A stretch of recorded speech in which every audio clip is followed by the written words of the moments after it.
including the 120,000 who may need medical care for their entire lives, and to fully and swiftly remediate the Bhopal plant site.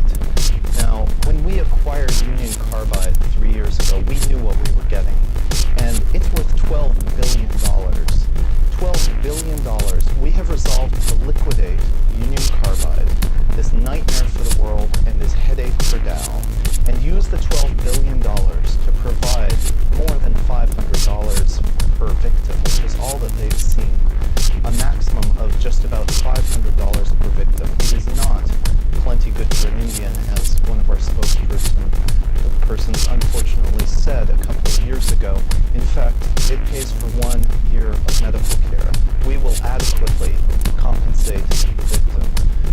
Furthermore, we will perform a full and complete remediation of the Bhopal site, which, as you mentioned, has not been cleaned up. When Union Carbide abandoned the site 20 years ago, or 16 years ago, they left tons of toxic waste, which the site continues to be used as a playground by children. Water continues to be drunk from the groundwater underneath. It's a mess, Steve. And it's a mess, certainly, Jude. That's good news that you have finally accepted responsibility. Some people would say too late, 3 years, 6 million 4 ways to years. die. 6 million ways to die. 6 million ways to die. 6 million ways to die. 6 million ways to die. 6 million ways to die. 6 million ways to die. 6 million ways to die. 6 million ways to die. India, after being arrested in 1984, he posted $2,000 bail on multiple homicide charges and fled India promptly. We are going to press the United States government to extradite Mr. Anderson, who's living in Long Island, to India to finally face the charges. And I believe they may be lenient. We're also going to engage in unprecedented transparency. We're going to release finally the full composition of the chemicals and the studies that were performed by Union Carbide shortly after the catastrophe.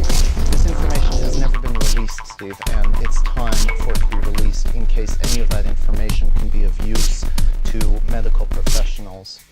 And finally, we're going to fund research. Any interested researcher can contact Dow's Ethics and Compliance Office.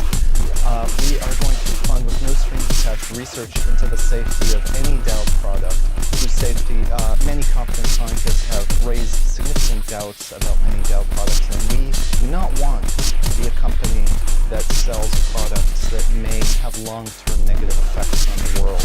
This is a momentous occasion, and our new CEO, Andrew Liveris, who's been our CEO for just a month, less than a month, has decided to take Dow in this unprecedented direction.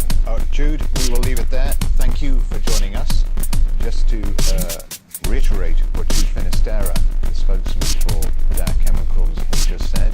He says Dow Chemicals now fully accept responsibility for the events in Bhopal 20 years ago.